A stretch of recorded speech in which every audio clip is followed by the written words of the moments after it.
Hello friends, आज से हम इस चैनल पे टॉपिक वाइज और सब्जेक्ट वाइज आगे बढ़ने वाले हैं। तो आज का हमारा टॉपिक जो है वो क्लास 10th के मैथमेटिक्स से है, जो है यूक्लिड्स डिवीजन लेम्मा। तो शुरू करते हैं Euclid's division lemma. Euclid's division lemma समझने से पहले हम सिंपल डिवीजन या जिसको हम कहते हैं लॉन्ग डिवीजन उसको समझने की कोशिश करते हैं, जो हमने बहुत पहले से बड़ी छोटी सी क्लास से आगे सीखना शुरू किया है।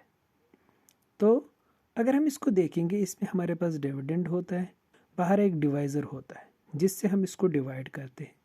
तो हमें ऊपर एक कोफिशिएंट आ जाता है और नीचे हमारे पास एक रिमाइंडर जो है वो बचता है। या हम दूसरे अल्फाज में अगर कहेंगे तो हम सिंपल डिवीज़न को या लॉन्ग डिवीज़न को हम ऐसे कहते हैं, हम कहते हैं dividend is equal to divisor into quotient plus remainder. ये हमने बहुत छोटे थे हम तब, जब से हम ये सीखते आए हैं। अब यूक्लिड्स डिवीजन लेम्मा क्या कहता है? यूक्लिड्स डिवीजन लेम्मा कहता है a is equal to B Q plus are.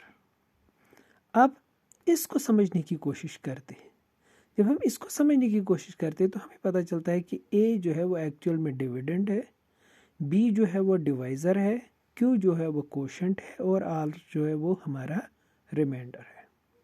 ठीक, तो एग्जैक्टली जो हमारा सिंपल डिवीजन है वही जो है यूक्लिड्स डिवीजन भी है। तो फिर दोनों में फ़र्क क्या है, इस फ़र्क को बाद में समझते हैं। पहले हम सिंपल डिवीजन या लॉन्ग डिवीजन की कुछ एग्जांपल्स देखते हैं। सबसे पहली चीज़ जो इसमें है वो है कि हम 15, 16, 17, 18, 19 और 20 को 3 से डिवाइड करेंगे एक एक करके। जब हम पहले 15 को डिवाइड करते हैं तो हमें पता चलता है 3 5 ज़ार 15 और रिमाइंडर हमारे पास आता है 0।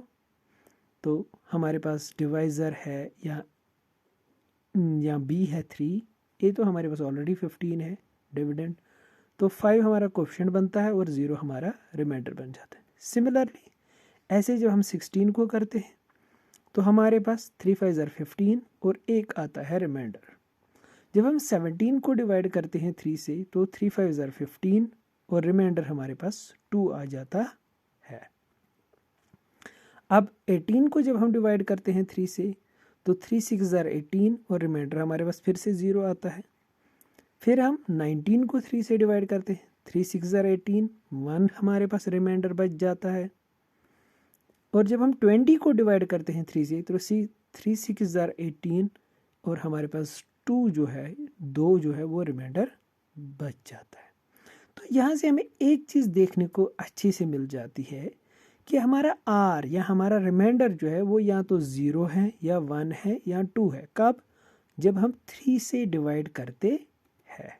तो हम यहाँ से एक कंक्लूजन निकाल सकते हैं। कौन सा कंक्लूजन?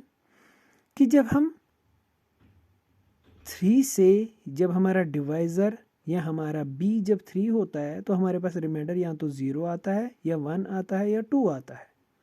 ठीक है, तो हम कह सकते हैं कि r जो हमारा है वो हमेशा बड़ा होगा या बराबर होगा 0 से। दैट मीन्स 0 से या r 0 होगा या 0 से बड़ा होगा, लेकिन ये हमेशा 3 से नीचे ही रहा। अब इसी को अगर हम यूक्लिड्स डिवीजन लेम्मा में देखेंगे तो यूक्लिड भी वही कहता है कि a is equal to B Q plus R, तो वो वही है, dividend is equal divisor into quotient plus remainder. अब अगर हम उसे देखते हैं तो वो भी वही कहता है बेचारा कि जो ये r है ये 0 हो सकता है या 0 से बड़ा हो सकता है, लेकिन हमेशा b से छोटा ही होगा। ठीक, तो ये हमारे पास कुछ पॉसिबिलिटीज़ बनाता है। तो हम एग्जाम्पल्स के थ्रू इसको समझते हैं। अगर हमारे पास b होगा 4 तो हमारा r जो है, क्योंकि हमें पहले ही पता है वो 0 होगा या 0 से बड़ा होगा, लेकिन हमेशा b से छोटा होगा। तो दैट मीन्स हमारा r जो है वो 0 हो सकता है, 1 हो सकता है, 2 हो सकता है और 3 हो सकता है। एक और एग्जाम्पल लेंगे।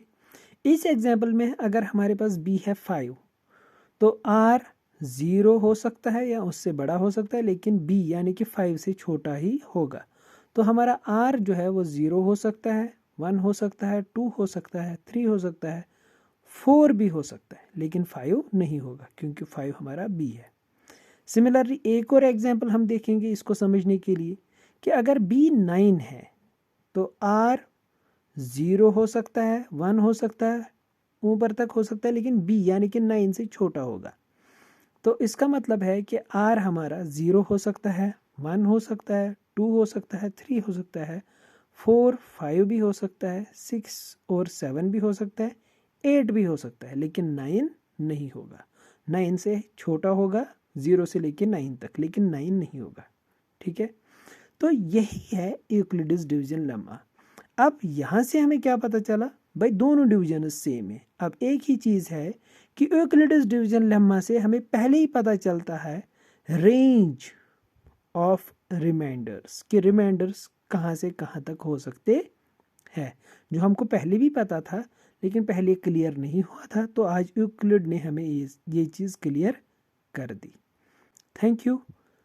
इसके साथ ही मैं बोलना चाहूँगा कि अगर आपको ये पसंद आता है और आगे आप और आसान से वीडियोस देखना चाहते हैं तो मेरे इस चैनल को सब्सक्राइब करें और इन वीडियोस को शेयर करें, कमेंट भी ज़रूर लिखें और लाइक भी ज़रूर करें। Thank you.